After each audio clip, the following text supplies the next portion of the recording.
Princess princess আমি একটু বাইরে যেতে চেয়েছি প্রিন্সেস, কিন্তু প্রিন্সেস আমার সানগ্লাসটা কোথায়, আমার হাতের পার্স ব্যাগটা কোথায় প্রিন্সেস? মাম্মি আমি তো জানি না কোথায় রেখেছো তুমি। ও তুমি জানো না, তুমি জানো না প্রিন্সেস? ও নো, উফ ওহ প্রিন্সেস ব্যথাটা পেলাম, প্রিন্সেস ব্যথাটা পেলাম। মম এটা আমারই দোষ, আমি এখানে গাড়িটা রেখেছিলাম যার জন্য তুমি ব্যথা পেয়েছো। মম আমি এখন কি করব, আমি কি অ্যাম্বুলেন্সে থাকবো এখন? Okay princess, okay thank you so much. না মম, না প্রিন্সেস আমার জন্য লাগবে না, লাগবে না, আমি যাচ্ছি, আমি ঠিক হয়ে যাবো ইনশাল্লাহ। সারাটা দিন সংসারে কাজ করতে করতে আমার জীবনটা শেষ, আমি আর শান্তিতে নাই, শান্তি পাই না।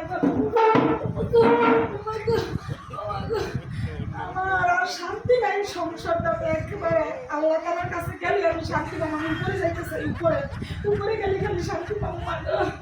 মা বেতাটা পেয়েছি, সংসারে কাম করতে করতে শেষ।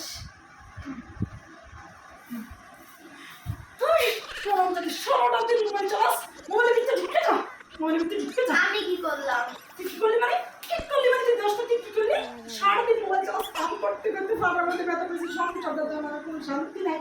আমি মোবাইল ছিল তুমি এটা দাও, কিছুক্ষণ আগে আমি কাজটা শেষ করে বললাম তোমার বললাম এর মোবাইল সেটা দাও না। কি কাজ করছিস তুই সংসারে? কি কাজ করছিস তুই? যে ঘর পুরাটা গুছায় এরা মাকে বললাম মোবাইল দিতে। কথা বলছিস না, তুই কোনো কথা বলছিস, তুই মোবাইলের ভিতরে ঢুকে যা। তুই মোবাইলের মধ্যে ঢুকে যা, তোর কোনো কাজ নাই। রাস্তায় কথা বলে একটা দিন উঠে আরেকটা দিন তোর ভাই বোনকে কি করে আমি জানি না, তুই কোনো কাজ করতে হারাটা মোবাইল চালাস, হারাম জানি কোথাকার।